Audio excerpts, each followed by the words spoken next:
What happens when a woman abandons her husband in a foreign hospital to spend the night with the tour guide she just met, then returns expecting forgiveness?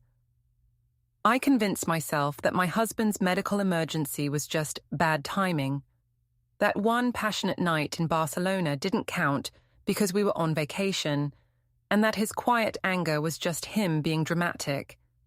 Then, at the airport immigration line surrounded by returning passengers, a process server handed me papers that proved my husband had spent our entire reconciliation trip documenting everything, and I realized the man I'd left bleeding and alone had been planning his exit in 3 languages. Before we dive deeper into this story, I have one small request. Please subscribe, drop a like, comment, and hit that hype button to boost this channel so more people can discover these incredible stories. My name is Mateo Castellano. I'm 33 years old, and I work in pharmaceutical sales. I have a husband named Adrian, who is 35, a daughter named Sophia, who is 7, and until 4 months ago, I thought I could do whatever I wanted without real consequences. I was wrong about everything. This is the story of how I destroyed my marriage in a single night in Barcelona. This is the story of how I convinced myself that abandoning my injured husband in a foreign hospital was somehow justified. And this is the story of how the man I thought was too boring and cautious showed me that quiet doesn't mean weak, it means strategic. It happened on the 5th night of our Barcelona vacation, August 17th. The trip was supposed to save our marriage, or at least that's what the therapist had suggested. Adrian and I had been growing apart for months. He worked long hours at his accounting firm. I traveled constantly for sales conferences. We barely talked anymore except about Sophia's schedule and household bills. Barcelona was supposed to change that. 2 weeks in Spain, just the 2 of us, while Sophia stayed with Adrian's mother, Rosa. For the first few days, it was nice. We visited the Sagrada Familia and walked through Park Güell. We ate paella and drank wine at outdoor cafes. Adrian practiced his Spanish. His mother had made sure he was fluent, and he loved any chance to use it. But by day 5, I was bored. Adrian wanted to visit museums and historical sites. He wanted to walk slowly through Gothic Quarter streets, reading every plaque, taking photos of architecture. He was careful and methodical about everything, planning our route, checking restaurant reviews, making sure we had enough water and sunscreen. It made me want to scream. That's when I met Mateo. He was our tour guide for a bicycle excursion through the city. He was 29, with dark wavy hair and an easy smile. He spoke English with a charming accent. He made jokes and told stories about Barcelona's hidden gems. He made everything feel exciting. During the tour, Adrian's bicycle tire got caught in a tram track. He swerved to avoid oncoming traffic and crashed hard. A car that was speeding through a stop sign clipped his back wheel, and he went down on the pavement. He was bleeding from his elbow, and his face had gone white with pain. Someone called an ambulance. Mateo helped me gather our things while the paramedics arrived. He was kind and reassuring. He told me which hospital they were taking Adrian to. He offered to help me get there. The ambulance left with Adrian inside. I stood on the street in the August heat, watching it disappear, and Mateo asked if I wanted him to come with me to the hospital. I should have said no. Instead, I said yes. We took a taxi together. Mateo paid. He held my hand in the back seat and told me everything would be okay. He said Adrian would be fine, that broken bones heal, that I shouldn't worry. I liked the way his hand felt. We arrived at Hospital Clínic de Barcelona around 8:45 at night. The emergency entrance was crowded and chaotic. Everything was in Spanish and Catalan. The staff spoke limited English. Mateo talked to the intake nurse for me. He explained what happened. The nurse said Adrian was being examined and that I should wait. She said it might be a while. Mateo offered to wait with me. We sat in plastic chairs in the waiting area. He bought me coffee from a vending machine. We talked about Barcelona, about his photography, about my job, about everything except Adrian lying injured somewhere in the building. After an hour, Mateo said he knew a quiet bar nearby if I wanted to get out of the fluorescent lights for a bit. He said the hospital would call me when Adrian was ready. I should have said no. Instead, I said yes. We left the hospital at 9:15. My phone was in my purse, fully charged. I turned off the ringer so I wouldn't be interrupted. The bar was small and dim, with good music and cheap wine. Mateo told me stories about growing up in Barcelona. He asked about my life in America. He listened in a way Adrian hadn't in years. After 2 glasses of wine, he told me I was beautiful. After 3, he kissed me. I kissed him back. We left the bar around 10:30. He asked if I wanted to see his apartment. He lived just a few blocks away. I knew what that meant. I should have said no. Instead, I said yes. His apartment was small and cluttered, filled with camera equipment and prints of Barcelona at different times of day. We didn't look at the photos for long. I told myself this didn't count, that it was just one night, that Adrian would never know, that I deserved this feeling of being wanted, of being exciting, of being something other than a wife and mother with a boring routine. I didn't think about Adrian alone in a hospital room, unable to speak much Spanish, in pain, waiting for me. I didn't think about Sophia, waiting at home for us to come back. I didn't think about anything except how alive I felt. I stayed at Mateo's apartment until 6 in the morning. When I finally checked my phone, I had 17 missed calls. Most were from the hospital.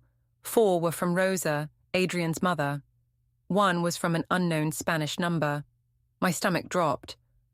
I left Mateo's apartment without saying much. He asked if I was okay. I said I had to go. He gave me his number and told me to text him. I took a taxi back to the hospital. It was 7 in the morning when I walked through the emergency entrance. Adrian was sitting in a plastic chair in the waiting area. His left arm was in a sling. His shirt was torn and blood-stained. He had a bandage on his forehead. He looked exhausted. When he saw me, his face was blank. I rushed over and hugged him. I asked if he was okay. He said his collarbone was broken. They had given him pain medication and a sling. They told him to follow up with an orthopedic surgeon when we got home. I asked why he was sitting in the waiting area. He said he had been discharged at midnight but couldn't reach me. He said he had tried calling 17 times. He said the hospital staff didn't speak much English, and he had struggled to communicate. He said he had been sitting there for 7 hours waiting for me. I told him I was so sorry. I said my phone had died, and I had gotten lost trying to find the hospital. I said Barcelona was confusing at night, and I didn't speak Spanish, and I had been walking around trying to figure out which direction to go. He looked at me for a long time. Then he asked where I had been. I stuck to my story. I said I had been wandering the streets, panicking, unable to find the hospital. He asked why I smelled like men's cologne. My blood went cold. I told him I had asked a stranger for directions, and he had been standing close to me. Adrian didn't say anything. He just stood up, picked up the plastic bag with his belongings, and walked toward the exit. We took a taxi back to our hotel in complete silence. That was 2 weeks ago. We flew home the next day, cutting our trip short by a week. Sophia asked why we were back early. I told her Daddy had a small accident, but everything was fine. Rosa had questions. She had been the one calling my phone repeatedly during the emergency. She asked me why I hadn't answered. I told her the same story. My phone died. I got lost. She looked at me the same way Adrian had, like she didn't believe a single word, but no one said anything more about it. We came home and fell back into our routine. Adrian went back to work. I went back to my sales calls. Sophia went back to school. Except Adrian was different. He stopped sleeping in our bedroom. He said his collarbone hurt and he didn't want to disturb me. He moved to the guest room. He stopped talking to me beyond basic logistics. He spoke to Sophia normally, but to me, he was cold and distant. 2 weeks after we got home, He asked me to explain again where I had been that night. We were in the bedroom. It was late. Sophia was asleep. I repeated the same story. My phone died. I got lost. I panicked. Adrian pulled out his laptop. He showed me the emergency room records from hospital clinic. They were in Spanish, but he translated for me. He was admitted at 8:47 p.m. He was discharged at 11:58 p.m. He showed me the call logs from his phone. 17 calls to my number between 9 p.m. and 6 a.m. All went straight to voicemail after the first few rings, which meant my phone wasn't dead. It was turned off. I told him maybe the battery was glitching, that sometimes phones show power but die suddenly. He asked me again if I was with someone. I asked him why he was interrogating me like a detective. I said his paranoia was getting out of control. I said I had been scared and lost in a foreign city while he was in the hospital, and instead of being grateful that I eventually found him, he was accusing me of lying. He closed the laptop. He said nothing else. He just went to the guest room and closed the door. That night, I heard him moving around. I heard papers shuffling. I heard his printer running. The next morning, I went into the guest room while he was in the shower. On his nightstand was a labeled folder that said Household España. Inside were printed copies of the hospital records, the call logs, a map of Barcelona with the hospital location marked, and a timeline written in both English and Spanish. There was also a spreadsheet open on his laptop. Dates, times, and locations. No names, no commentary, just data. A calendar reminder popped up on his screen. Downtown 9:40. I heard the shower turn off. I closed the folder and left the room quickly. That day at work, I texted Mateo. I asked him how he was doing. He sent back a photo of Barcelona at sunrise. He said he was thinking about me. Chelsea, my coworker and best friend, saw me smiling at my phone. She leaned over and asked if I had a secret. I told her I met someone in Barcelona, someone exciting. She grinned and said, I deserved some happiness. Our regional director, Victor Chen, walked past my desk at that exact moment. I minimized my phone screen quickly. He glanced at me, paused, and then kept walking. I told myself I was being paranoid. But when I got home that night, Adrian was in the guest room organizing files. His desk drawer was open. Inside, I could see labeled folders. Household, España, Bank, Auto. I asked him what all the organizing was for. He said it was important to keep accurate records, especially about what happened abroad. I asked him why. He said because documentation matters. Then he closed the drawer and locked it with a small key. The click echoed in the quiet room. I went to bed alone that night, listening to the sounds of my husband organizing evidence in the room next door. And for the first time, I felt a flicker of real fear. Not guilt, not yet, just fear. 3 weeks after Barcelona, I was at the airport picking up a client who was flying in for a sales meeting. I was standing by the baggage claim, holding a sign with his name, when a woman approached me. She was in her 50s, well-dressed, pulling a carry-on suitcase. She asked if I was Maren. I said yes, confused. She said she recognized me from Barcelona, that she and her husband had stayed at the same hotel as Adrian and me, that she had seen me leave with that handsome tour guide the night of the accident. My stomach dropped. She said she and her husband had actually seen the ambulance arrive. They had seen Adrian being loaded in. They had seen me talking to Mateo afterward, and they had seen me leave with him. She said she just wanted me to know that she thought what I did was shameful. Then she walked away. I stood there frozen, holding the sign, unable to move. Her husband was a few feet away, pulling out his phone. He took a photo of me. By that evening, the photo was posted online. The caption said, "Remember the American couple in Barcelona, where the wife left her injured husband for the tour guide. Just saw her at the airport. No shame." Chelsea sent me a screenshot at 6 a.m. with the message, "Girl, this is bad." The post had been shared over 200 times. The comments were brutal. Someone wrote, "I was at that hotel. I saw her leave with him. Her husband was in the ambulance." Someone else wrote, "What kind of person abandons their spouse in a foreign hospital?" Another comment, "I hope he divorces her and takes everything." I felt sick. When I came downstairs, Adrian was sitting at the kitchen table with his laptop open. He didn't say anything. He just turned the screen toward me. It was a screenshot of the post. I told him that people were making assumptions, that they didn't know the full story, that internet strangers love to create drama out of nothing. Adrian scrolled down to the comments. He showed me one in particular. It was from the hotel concierge. It said, "I was working the desk that night. The American woman left with the tour guide at 9:15 p.m. She didn't return until after 7 p.m. the next morning.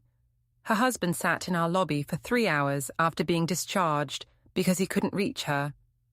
I felt terrible for him. I told Adrian that the concierge was misremembering, that it was a busy hotel, and he was confusing me with someone else. Adrian asked me to stop lying. I asked him why he couldn't just trust me. He opened a file folder on the table. Inside were printed screenshots of the post and all the comments. There were also medical records from the hospital with timestamps. Admission, 8:47 p.m.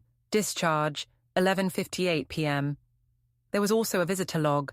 It showed no visitors for patient Adrian Castellano until 7:04 a.m. He showed me his phone. A contact had been renamed with a briefcase emoji. There was a text thread labeled follow-up. I could see part of a message before he locked the screen.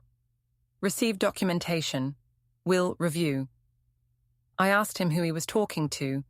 He said he was consulting with people about the situation. I asked him what situation. He said our marriage. I told him he was overreacting.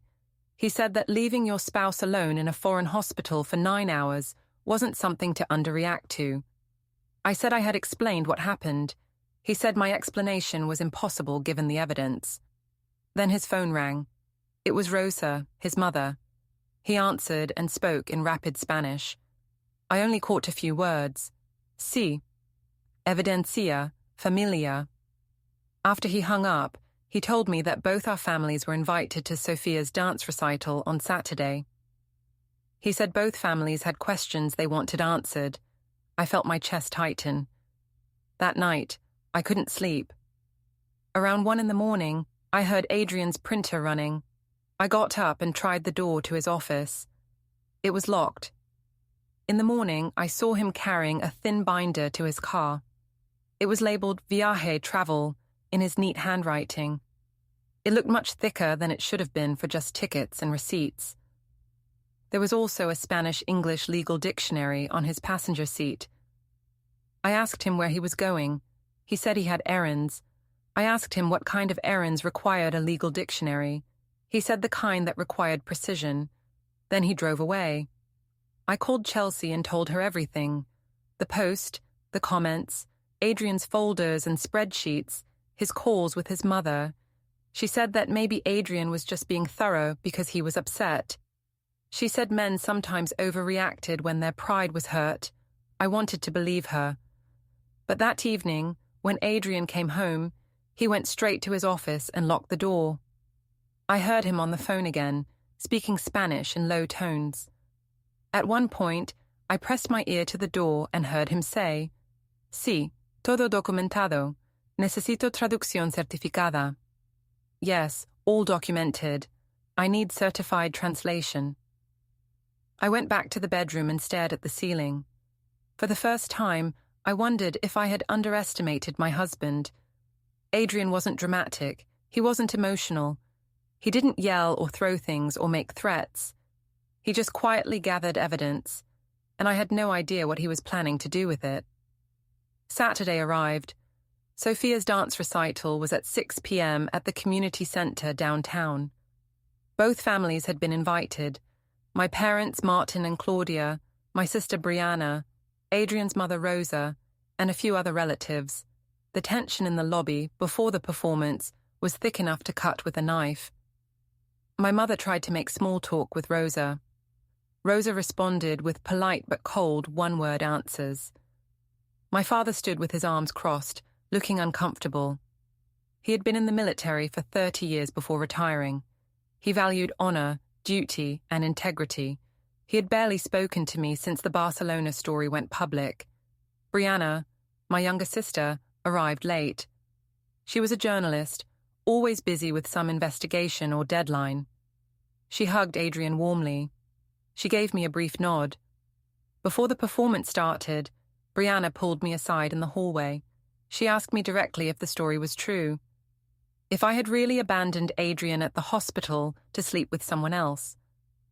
I told her it was more complicated than that people on the internet didn't understand context.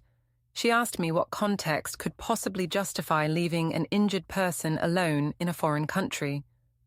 I said that Adrian and I had been having problems, that the marriage was already broken, that I felt trapped and suffocated. She looked at me with an expression I had never seen before. Disgust.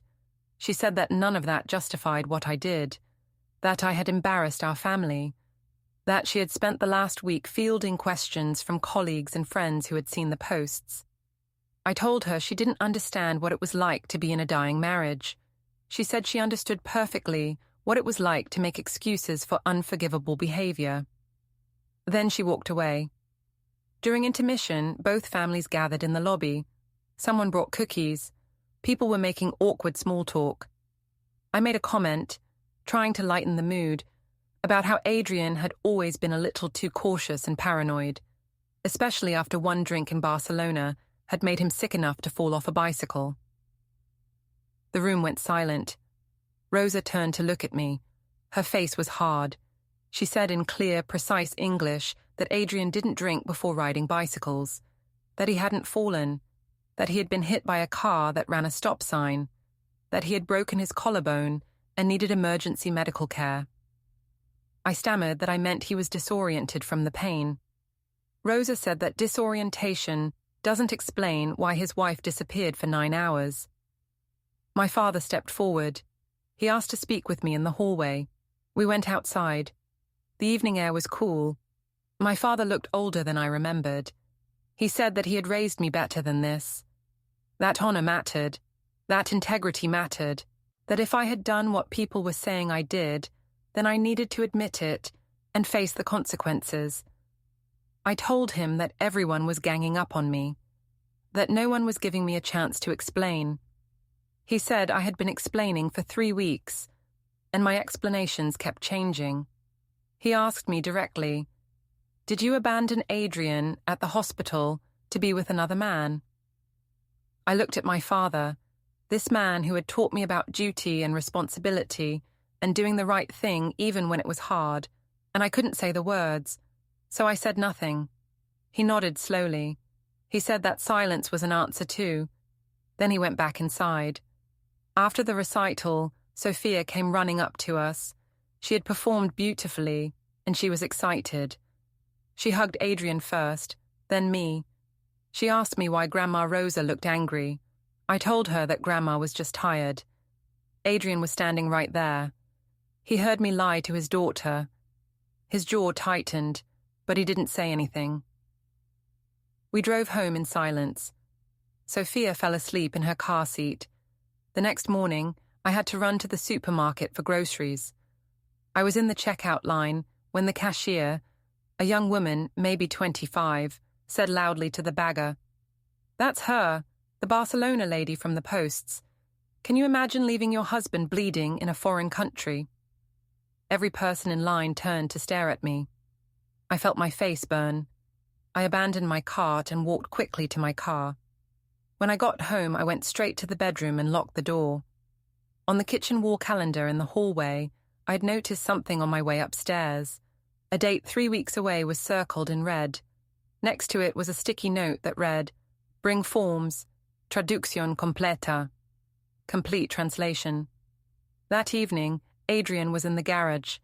I heard him talking on the phone in Spanish. I stood by the door and listened. He said, "Sí, todo documentado. Los testigos están listos. Necesito que todo esté certificado antes del viernes." Yes, all documented. The witnesses are ready. I need everything certified before Friday. I went back inside and climbed into bed with all my clothes on. I texted Mateo. I miss you. When can I see you again? He didn't respond for 6 hours. When he finally replied, he said, Maren, your situation is complicated. I think it's best if we don't talk for a while. I stared at the message, feeling the ground shift beneath me. I had destroyed my marriage for a man who didn't even want to talk to me anymore. The following Sunday, Brianna demanded to meet me at the Riverside Park. She said we needed to talk. I arrived to find her standing by the walking trail. It was a grey, cold afternoon. The river looked dark and uninviting. Brianna didn't waste time with pleasantries. She said she had spoken with a friend of hers who was a journalist based in Barcelona. Her friend had looked into the story. My stomach knotted. Brianna said her friend had confirmed the hospital timeline. She had also found security footage timestamps from the hotel. I had left at 9:15 p.m. with Mateo. I hadn't returned until after 7 a.m. I told Brianna that she was invading my privacy, that my marriage was none of her business. Brianna said I made it everyone's business when I humiliated Adrian publicly and brought shame on our family. She said that I had left Adrian alone in an emergency room in a foreign country, that he had been in pain, unable to communicate well in Spanish, with a broken bone, that he had sat there for hours waiting for me, that he had tried calling me 17 times. She said that while he was sitting there alone and hurt, I was sleeping with a stranger. I told her it was more complicated than that she didn't understand what my marriage was like, that I had felt trapped for years, that the trip was supposed to fix things, but it just made me realize how disconnected we were. Brianna asked me how any of that justified abandonment. I said that I had made a mistake, that I was human. She said that humans make mistakes, but what I did was a choice, a series of choices, each one worse than the last. She said that our parents were humiliated, that Dad had to explain to his former military colleagues, who had seen the posts, why his daughter had done something so dishonorable. She said that she couldn't defend me anymore, that she had tried to give me the benefit of the doubt, but the evidence was overwhelming. She said she was ashamed to be my sister. I told her she was being cruel.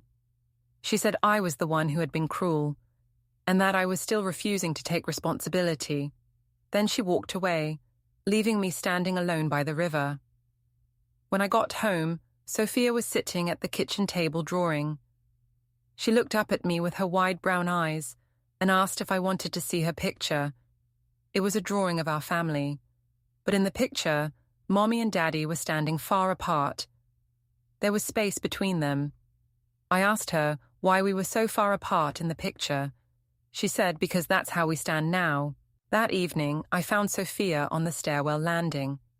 She asked me why Daddy was left alone in the hospital in Barcelona. I froze. I asked her where she heard that. She said she heard Grandma Rosa talking to Uncle Carlos on the phone. She said Grandma sounded sad.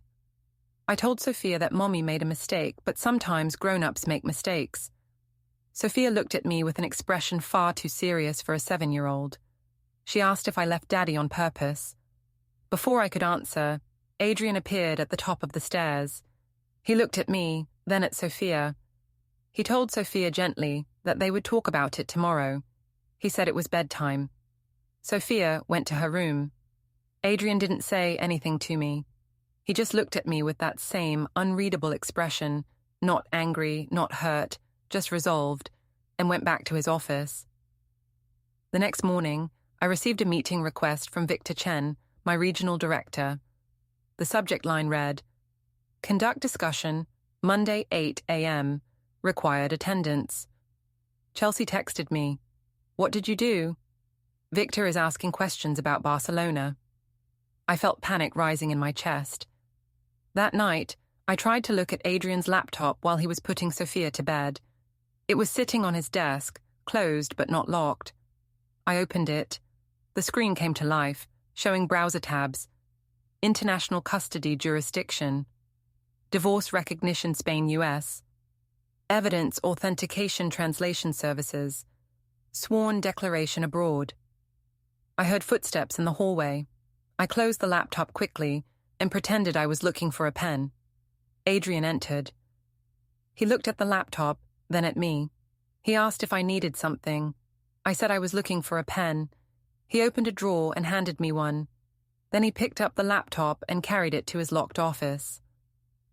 I stood there alone, holding the pen, understanding for the first time that my husband wasn't just upset.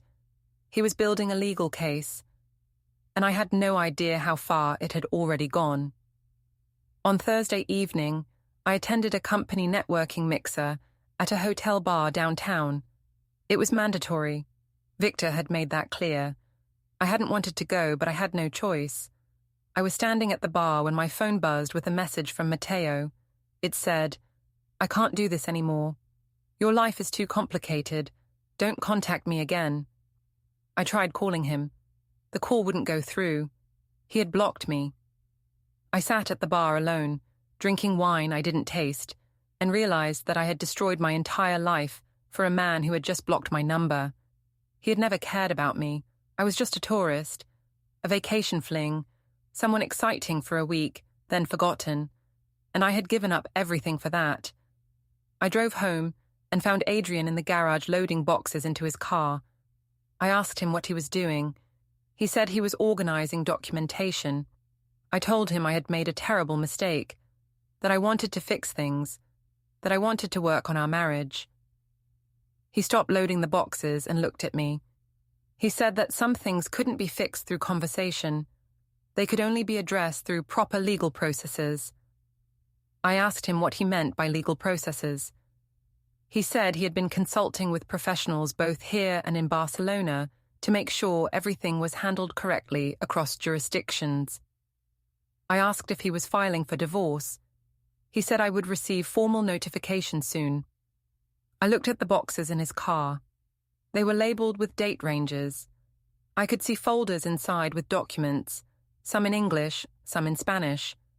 There was also a cloud sync notification on his phone, sitting on the car seat. Archivo subido con éxito. File uploaded successfully. A calendar reminder popped up. Downtown 13:15. I asked him what all of this was. He said it was evidence, documentation, witness statements, medical records, everything properly translated and authenticated for legal proceedings in 2 countries. I told him he was being extreme. He said that extreme was leaving someone alone in a foreign emergency room. Thorough was making sure you could prove it happened. I asked him what he wanted from me. He said he didn't want anything from me anymore. He just wanted to protect his daughter and his dignity. Then he closed the car and went inside. The next morning, I parked in the garage under my office building and saw Adrian's car 3 rows over. In the back seat were file boxes, a folder marked Declaraciones, Statements, and an international mailing envelope addressed to a law firm in Barcelona. I walked past his car and glanced inside. His phone was on the seat. A notification was visible on the screen, a contact renamed with a gavel emoji. The text preview was in Spanish. Documentos listos. Confirmado para el viernes. Documents ready. Confirmed for Friday. Friday was tomorrow. I went up to my office in a daze. I couldn't focus on work. I kept thinking about the boxes, the Spanish documents, the word confirmado. That evening, Adrian told me I should clear my schedule for Friday afternoon. I asked why. He said I was taking a trip. I said I wasn't going anywhere. He said, actually, I was returning from a trip. I didn't understand. He said I would understand soon enough. Then he packed a bag for Sophia and told her she was going to stay with Grandma Rosa for the week. Sophia hugged him and waved goodbye to me. I stood in the doorway watching them leave. The house felt enormous and empty. I looked at the calendar on the fridge. Friday was circled in red with a note. 3:45 p.m. Llegada. Arrival. I had no idea what was arriving on Friday at 3:45 p.m. But I knew it wasn't going to be good. Friday afternoon, 3:45 p.m. I was returning from a 3-day sales conference in Chicago. Victor had arranged the trip at the last minute, saying it was essential for my professional development. I had argued that the timing was bad, but he insisted. Now, walking through the international terminal at the airport, pulling my carry-on behind me, I felt exhausted and anxious. I went through the immigration checkpoint, collected my passport, and headed toward baggage claim. That's when I saw him. A man in a grey suit. He was standing by the exit, holding a manila envelope, watching passengers come through. When he saw me, he started walking toward me. He asked if I was Marinla Castellano. I said yes. He said, "You've been served," and handed me the envelope. People around us turned to stare. Someone pulled out their phone and started recording. I stood there, frozen, holding the envelope. I opened it with shaking hands. The first page read, "Petition for dissolution of marriage. Filed in Superior Court. Petitioner, Adrian James Castellano. Respondent, Marin Lark. Castellano." I flipped through the pages, my vision blurring. Temporary custody order. Primary physical custody granted to petitioner. Respondent granted supervised visitation only, pending psychological evaluation and custody hearing. Asset freeze. All joint accounts frozen pending division of marital property. Temporary possession order. Petitioner granted sole possession of marital residence. Respondent may retrieve personal belongings under supervised conditions. Exhibit list, 63 items. I scrolled through the exhibits with numb fingers. Barcelona hospital records showing admission at 8:47 p.m., discharge at 11:58 p.m., visitor log showing no visitors until 7:04 a.m., security footage timestamps from hotel showing respondent leaving with unidentified male at 9:15 p.m., hotel keycard access log showing respondent's return at 7:04 a.m., GPS location data from respondent's mobile phone showing location at Carrer de Mallorca, Mateo's address, from 9:30 p.m. to 6:50 a.m., text message recovery showing communications between respondent and Mateo R. Including message, "This is crazy but amazing. Adrian will never know." Witness statements from 3 separate tourists who observed the incident. Sworn statement from Rosa Castellano regarding 17 unanswered emergency calls. Medical records showing petitioner's injuries. Fractured clavicle, severe contusions, emotional distress. Photographs documenting petitioner waiting alone in emergency ward. Timestamp 4:32 a.m. statement from hotel concierge, confirming timeline phone call records showing petitioner's attempts to reach respondent. The list went on and on. Every piece of evidence was timestamped, translated where necessary, and authenticated by notaries in both Spain and the United States. There was a special section at the end, International Parental Rights Documentation. Filed in accordance with the Hague Convention on International Child Abduction, ensures that minor child Sofia Castellano cannot be removed from jurisdiction without consent of both parents or court order. I looked up from the papers. Across the terminal, I saw them. Adrian was standing by a pillar. Next to him was Rosa. Sofia was holding Rosa's hand. Adrian met my eyes. He didn't look angry. He didn't look triumphant. He just looked calm, like a man who had done everything correctly and knew it. Rosa said something to Sofia. Sofia glanced in my direction, then looked away. Security approached me and asked if I was all right. I said I needed to leave. They said I needed to clear customs first. The process server handed paperwork to a CBP officer. I realized this had been coordinated. Everything was documented. I wasn't in trouble, but I was being observed. I made it through customs in a daze. As soon as I was in the main terminal, I called Victor. He didn't answer. His assistant called back 30 seconds later and said Victor needed to see me immediately, that I should come to the office right now. I drove to the office tower downtown. My hands were shaking so badly, I could barely hold the steering wheel. In the HR conference room, Victor was waiting with an HR director I had only met once before. They had copies of the divorce filing on the table. Adrian's attorney had sent them. Victor said that the company could not be associated with an employee who had abandoned their spouse during a medical emergency in a foreign country while conducting an affair. He said the reputational damage was too severe. The HR director slid a folder across the table. Inside were screenshots of my text messages with Mateo, including ones I had sent during work hours. There were also expense reports from the Barcelona trip, which had been partially covered by the company as a relationship-building vacation. She said that using company resources to facilitate an extramarital affair was a violation of conduct policy. She said that my employment was terminated effective immediately. I tried to argue. I said this was unfair, that my personal life shouldn't affect my job. Victor said that when your personal life becomes international news and involves abandoning someone in a medical crisis, it absolutely affects your job. He asked for my badge and laptop. I surrendered them. Then I left. I drove to the house. It was 6:30 p.m. The sun was setting. There was a notice taped to the front door. Temporary possession order. Adrian Castellano has been granted sole possession of the marital residence pending custody hearing scheduled for November 22nd. Marin Lark. Castellano is not permitted to enter the property except to retrieve personal belongings under supervised conditions arranged through legal counsel. 5 boxes were stacked on the porch. My name was written on each one in black marker. I opened them. My clothes, my toiletries, my shoes, some books and personal items. Nothing else.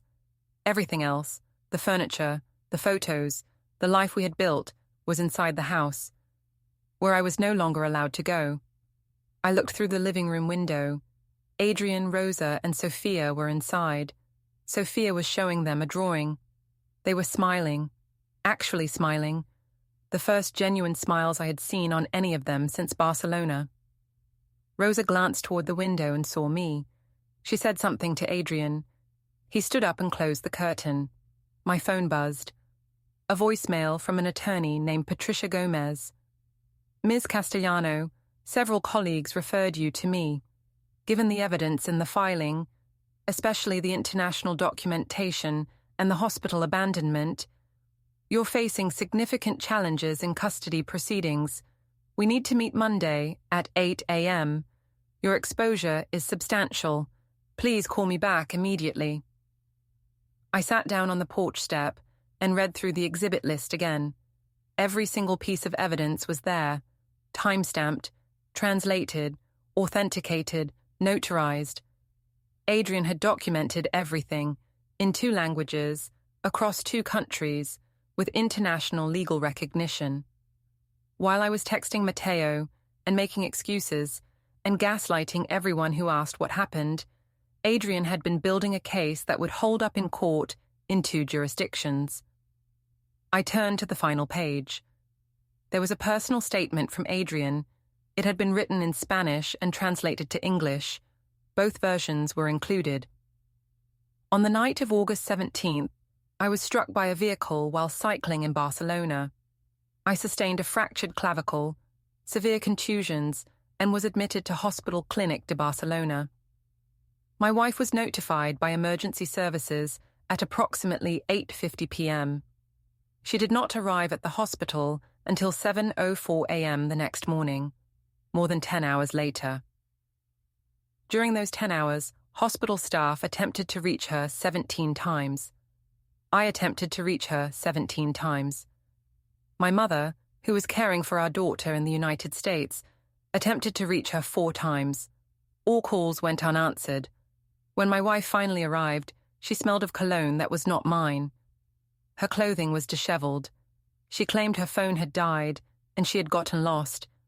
But I knew what had happened, and I said nothing because I needed time to document the truth properly, in both languages, across both jurisdictions, so that when the time came to protect my daughter from someone who could abandon her father in a medical crisis, I would have irrefutable evidence. I did not want this outcome. I wanted a partner, a family, someone I could trust. But trust is earned through actions, not words. And my wife's actions on August 17th showed me exactly who she is. I am filing for divorce not out of anger, but out of necessity. My daughter deserves a parent who will be there in an emergency, who will answer the phone when she calls, who will not abandon her when things get difficult. I cannot guarantee that my wife will be that parent, but I can guarantee that I will be. That is why I am asking for primary custody. That is why I have documented everything. And that is why I am prepared to prove, in 2 languages and 2 countries, that my daughter's best interests lie with me. I read the statement 3 times. Each time, it hit harder. Adrian hadn't done this out of revenge. He had done it out of protection. He was protecting Sophia, and he was protecting himself. From me. I looked through the window one more time. Adrian was carrying Sophia upstairs, probably to put her to bed. She had her arms wrapped around his neck. She looked safe, content. Rosa was in the kitchen, making tea, looking calmer than I had seen her in months. They looked like a family I was no longer part of. I loaded the 5 boxes into my car. It took 3 trips. Everything I owned, reduced to 5 cardboard boxes. I drove to the budget hotel near the highway, the same one I stayed at after my first conference trip to Chicago. I tried to check in with my credit card. Declined. Asset freeze. I tried my other card. Declined. I pulled out my wallet and counted my cash. $127. The clerk said that was enough for 2 nights. In the hotel room, I sat on the edge of the bed and opened the divorce petition one more time. There was a photograph attached to the exhibits, security camera footage from Hospital Clínic de Barcelona. Timestamp 4:32 a.m. Adrian was sitting alone in a plastic chair in the emergency ward. His arm was in a sling. His head was in his free hand. The waiting area was empty except for him. He looked small, alone, in pain. While that photo was being taken, I was lying in Mateo's bed, convincing myself that I deserved 1 night of freedom. I had left him there, injured, alone, unable to communicate well in a foreign language, in pain and afraid. While I pursued a fantasy that lasted exactly 6 hours before the man I'd destroyed my life for blocked my number. Now, sitting in a budget hotel room with 5 boxes of belongings and legal papers, written in 2 languages, I finally understood. The man I had thought was boring and overcautious and too careful. He wasn't weak. He was strategic. He wasn't dramatic. He was thorough. He wasn't petty. He was protective.